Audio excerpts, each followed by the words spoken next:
మీరు కూడా హిందువులే. పొన్నవోలు సుధాకర్ రెడ్డి గారు మీరు హిందువులే.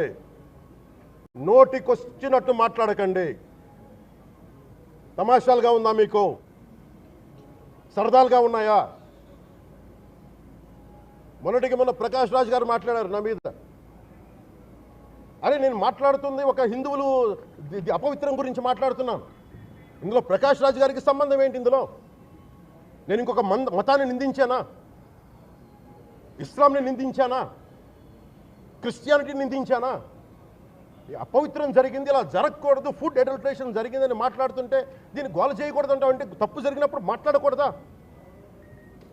ఒక అపవిత్రం జరిగితే మాట్లాడకూడదా? దేవతా విగ్రహాలను శిరచ్ఛేదం చేస్తే మాట్లాడకూడదా? ఏం పిచ్చి పట్టింది ఒక్కొక్కళ్ళకి? ఎవరి కోసం మాట్లాడుతున్నారు మీరు?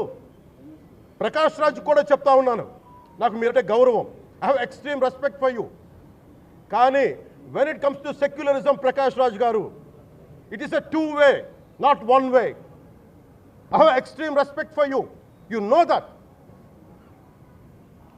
Mere secularism is always two-way, it is not one-way.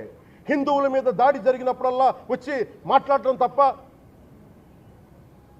అన్య మతాల మీద జరిగితే నేను కూర్చొని ఇంతమంది కౌలు రైతులకు ఇచ్చాను, ఎంతమంది ముస్లిం ఇస్లాం రైతాంగానికి ఇచ్చాను నేను. ఇదే ఎన్ని మద్రాసాలకి డబ్బులు ఇచ్చాను నేను, 25 లక్షలు 30 లక్షలు ఇచ్చాను, ఇచ్చినవాడిని నేను. నాకు అన్యమతం ఇస్లాం మీద గౌరవం ఉన్నవాడిని, క్రిస్టియానిటీ మీద గౌరవం ఉన్నవాడిని, చిన్నప్పటి నుంచి కూర్చొని మిషనరీ స్కూల్లో చదువుకున్నవాడిని. నా టీచర్ చెప్పిన సూక్తి, తను తగ్గించుకున్నవాడు హెచ్చింపబడిని చెప్పి బైబుల్ సూక్తిని ప్రతిసారి కోట్ చేస్తూనే ఉంటాను. ఇది నా గౌరవం, ఇది నేను చూపించే గౌరవం. మీరు మాట్లాడితే కూర్చొని నేను పాటించే ధర్మానికి అపవిత్రం జరిగినప్పుడు నేను మాట్లాడకూడదు, మౌనంగా ఉండాలి. సెక్యులరిజంకి విఘాతం అంటే ఏంటి? సెక్యులరిజంకి విఘాతం? నా ఇంటి మీద దాడి జరిగినప్పుడు నేను మాట్లాడకూడదా? నా ఇల్లు 10 మందికి ఆశ్రయం ఇస్తుంది. నా సనాతన ధర్మం అన్ని ధర్మాలకి ఆశ్రయం అయితే దానికి దాడి జరిగినప్పుడు, దాని మీద అపవిత్రం జరిగినప్పుడు దానికి కూడా మాట్లాడకూడదంటే ఏం మాట్లాడాలి మీతోటి? Prakash Raj garu, you have to learn your lessons. I respect you. It's not just Prakash Raj garu, all the people who thinks in the name of secularism, you're going haywire. Let me tell you guys, we are extremely hurt. Don't make a mockery out of our sentiments. We are deeply, deeply hurt. It's not fun for you. Maybe it might be fun for you. It is not fun for us. It's a deep anguish, deep pain. Don't you ever forget. Before you come and think 100 times and talk about Sanatana Dharma. Enough of this. చాలు. ఇష్టానికి మాట్లాడుతూ ఉన్నారు సనాతన ధర్మం మీద. అయ్యప్ప స్వామి మీద మాట్లాడతారు, సరస్వతి దేవి మీద మాట్లాడతారు, అల్లా మీద మీరు మాట్లాడగలరా? మొహమ్మద్ ప్రవక్త మీద మీరు మాట్లాడగలరా? జీసస్ మీద మీరు మాట్లాడగలరా? అందరూ కూర్చొని సనాతన ధర్మం మీద, వినాయకుడి మీద జోకులు వేస్తారు, దుర్గాదేవి మీద జోక్స్ వేస్తారు, సరస్వతి దేవి మీద జోక్స్ వేస్తారు. మా మనోభావాలు గాయపడవా? మాకు బాధ ఉండదా?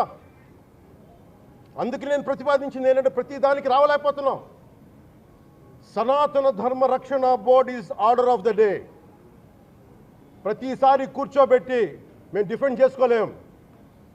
ఇది ప్రతి సగటు హిందువు తాలూకు ధర్మం.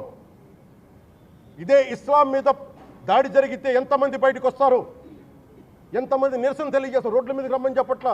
కనీసం మీకు కోపం కూడా రాకపోతే మేము ఏం చేస్తాం? గుడికి వెళ్ళే ప్రతి హిందువు బాధ్యత కాదా ఇది? నా ఒక్కడి బాధ్యతేనా? మా బాధ్యతేనా? మీది కాదా? ధర్మాన్ని మీరు పరిరక్షించరాదు, మీ బాధ్యత కాదా? ఈయన పొన్నవోలు సుధాకర్ రెడ్డి గారు మాట్లాడేది, పంది కొవ్వు చాలా ఖరీదైంది, ఆ కొవ్వు లడ్డు నెయ్యితో ఎలా కలుపుతారు? నెయ్యి 300 రూపాయలు ఉంటే పంది కొవ్వు 1200 రూపాయలు. బంగారంతో రాగి కలుపుతారా? ఇత్తడిలో పుత్తడి కలపరు. చెంబు తయారులో ఎవరైనా బంగారం కలుపుతారా? మదం ఎక్కిన మాటలు పొన్నవోలు సుధాకర్ రెడ్డి గారు. మదం ఎక్కి వస్తే ఇట్లాంటి మాటలే వస్తాయి. మీరు నా మీద కోర్టులో కేసులు వేసుకుంటారో ఏమి చేసుకుంటారో చెప్తే, మీరు ఏజీపీలు కదా, మీ దగ్గర వేల కోట్ల డబ్బులు ఉన్నాయి కదా, వేసుకోండి కోర్టులో, చెప్పండి.